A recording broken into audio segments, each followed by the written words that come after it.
Démarrer. Bon, bah Guillaume, ça va? Salut, ça va? Alors on vient d'arriver chez toi, on pensait faire un direct, mais ici dans la cuvette, il y a moins de réseau que de l'autre côté. Ouais, c'est limite. Donc ça sera un direct en différé, comme on sait très bien les faire. Bon bah écoute, donc je suis chez Guillaume Redon, sur ta chaîne c'est éleveur de brebis, Guillaume c'est ça? éleveur de brebis, ouais. Éleveur de brebis. Donc on a ton élevage qui est juste derrière, on va Mais il y rentrer. a la ferme, ouais. On va rentrer juste après pour regarder. Explique un petit peu, alors s'il y en a qui ne te connaissent pas ce que tu fais, alors tu Ouais. fais des vidéos sur YouTube, t'as... Non, mais à la base, je suis agriculteur. Ah ouais? Ouais. Ah, Donc, c'est pas ta profession non, youtubeur, non, je non, pensais. mais malheureusement, non. Ah ouais, d'accord. Ça gagne pas encore assez Non, alors. j'avais une passion, ma première passion qui est l'agriculture. Donc, je suis agriculteur ici à Saugues, en Haute-Loire, à 1100 mètres d'altitude. Ouais, c'est Haute-Loire, donc c'est Occitanie. Non, c'est Non. au Raz. Aura, d'accord. Mais, On a passé entre deux sur la route. Ouais, à 15 km, t'es en Occitanie. Ouais, voilà, on a dû passer dedans, on a vu le panneau. T'es au sud-ouest du département, si tu veux. D'accord. Et ouais, du coup, éleveur de brebis. Alors combien de brebis? C'est brebis allaitantes? Brebis allaitantes, il y en a 500-550 selon les périodes. Mhm. Avec un système de 3 agnelages en 2 ans. Donc une brebis agnelle 3 fois sur 2 ans. D'accord. Après, ça fait un petit calcul, mais D'accord, C'est après faisable. on doit arriver à s'y retrouver. Ouais. Ok. Et alors la surface c'est quoi? C'est essentiellement de l'herbe? surface, ouais, quasiment tout en herbe, mais de l'herbe qu'on cultive. Il y a une partie de prairie temporaire Mhm. et après une petite partie métail que j'ai instaurée il y a peu. Et un peu de céréales, quoi, histoire de faire la rotation sur les prairies temporaires pour couper le cycle de la prairie, quoi. D'accord. Donc toi le gros de ton travail c'est plus sur la partie élevage et puis après culture, enfin les deux quoi. Ben, vu que je suis seul, T'es polyvalent. je dois m'occuper de tout et tout en temps et en heure, donc c'est. Alors je sais que c'était très suivi, alors je sais plus combien tu as d'abonnés. On est à 50 000. 50 000, ouais, la dernière fois que j'avais vu c'était 43, donc tu as encore Ouais. augmenté, c'est bien. Et j'avais remarqué que tu avais une super, j'allais dire un super contact avec tes abonnés. Moi j'ai beaucoup de monde qui m'a dit, et Guillaume, est-ce que vous allez le voir? Est-ce que est-ce qu'il va être là? Ceci, cela, ça arrive très souvent que j'ai des abonnés qui demandent après toi. Alors je sais pas, il doit y avoir un attachement. Je sais pas, ouais, s'ils sont. Tu- Ce que je fais de leur play, je pense, c'est. Tu le C'est- ressens peut-être dans les discussions Mais que tu as ça- avec eux? Ça se voit dans les commentaires, il y a beaucoup de positifs, beaucoup d'encouragement et ça motive à continuer à faire le métier et les vidéos. Ok, bah super. Alors, on va rentrer peut-être après pour regarder Ouais. un petit peu. En attendant, bah, JB il va revenir avec moi parce qu'on va vous expliquer aussi ce qu'on a fait ce matin parce que c'était plutôt intéressant. Hop, allez. Alors de où on est? quitte-moi. Alors hier, on a fini la soirée dans un garage. Mais là, mais là, j'ai pas. T'as j'ai pas les vidéos? Non, j'ai pas mis les Ah là vidéos. là, Non. quel dommage, on Non, a été parce que- invités par les autochtones à goûter des breuvages un petit peu voilà, à base d'herbe. et C'est de- quand même un peu particulier. Voilà. On a fini notre journée chez Michelin. On a Ouais. été bien reçus au soir aussi. On a fait un apéro dînatoire et puis on a fait cette journée-là. C'est vrai qu'il était vraiment super sympa. Très beau temps. Bah, d'ailleurs ici on a du beau temps aussi. On nous a Ils annoncent orage. ils annonçaient orage, ouais, j'avais vu. Bon, a priori, c'est passé à côté ou ça a l'air de se calmer. Donc, on a repris la route ce matin assez vite. Il y a des petits passages aussi. Ouais, forcément. Alors, tout ça pour être arrivé à 7h30. Alors, c'est la ferme de ça y est, j'ai perdu.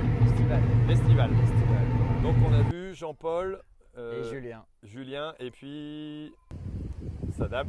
Ouais, madame, qui était. Madame- Martine. Non, Claudine. Claudine, exactement. Mais il y a un public en délire qui suit, c'est formidable. Claudine, Voilà. la reine des fromages d'ailleurs. Hein. Et T'as remarqué, c'est elle qui oui. fait les fromages. En parlant, la reine des fromages, non c'est pas Mais possible. c'est elle qui Oui, fait c'est les vrai que c'est elle qui fait les fromages. Et d'ailleurs, en parlant de fromage, on a un petit extrait parce que j'ai dû apprendre à JB, après moi avoir appris par Claudine, qui nous a très bien montré ça, justement comment on faisait du Saint-Nectaire.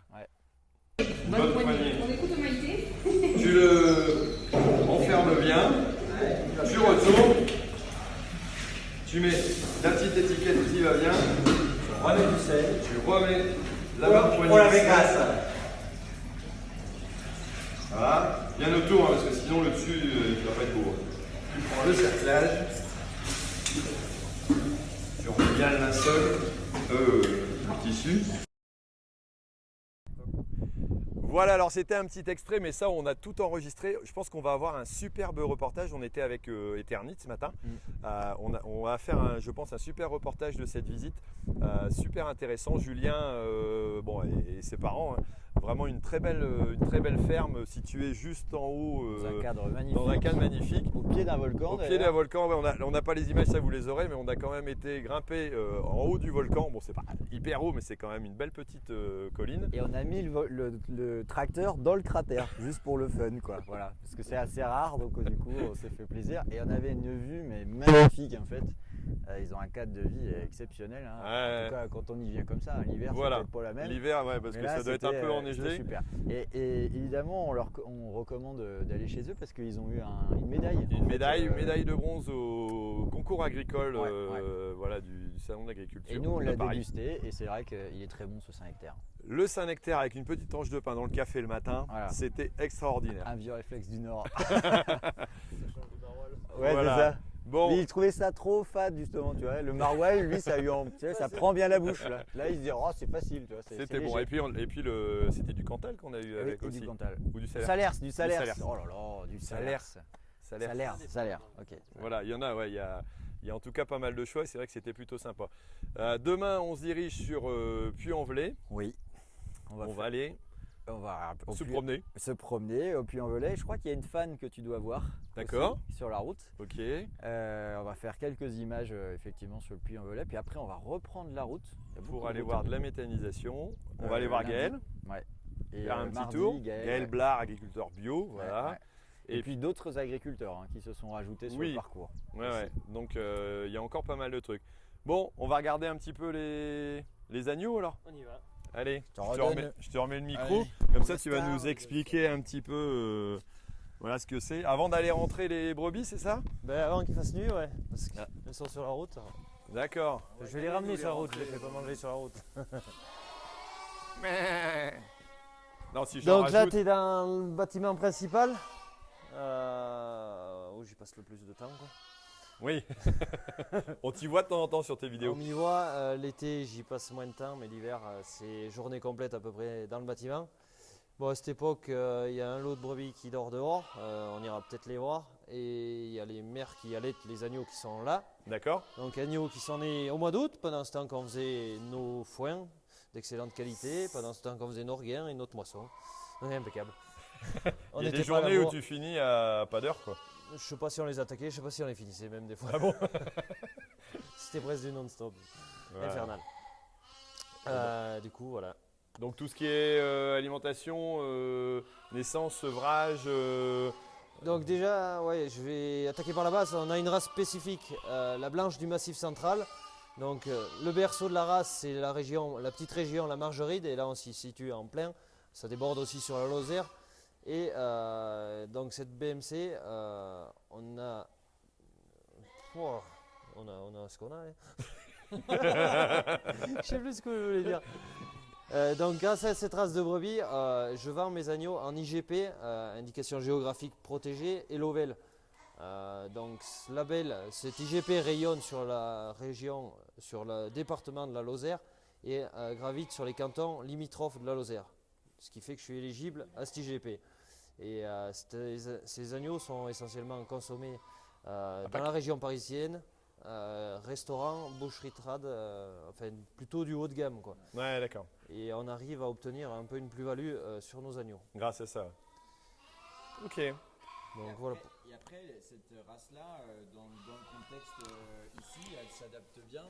Et ben, d'être bien valorisée, est-ce qu'elle s'adapte bien Justement, ouais, cette race est adaptée à son territoire, comme on dit. haut en altitude ici quand On même. est haut et justement, il y a des races herbagères qu'il ne faut surtout pas mettre en altitude, qu'elles ne tiendraient pas vis-à-vis du climat ou de l'autre, ou de nos sols qui sont en certaines carences et plutôt acides.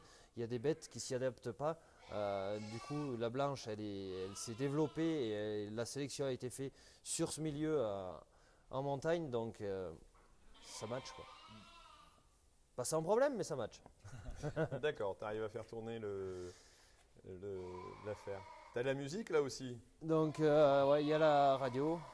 Radio pour les bêtes pendant l'hiver, vu qu'elles ne sortent pas.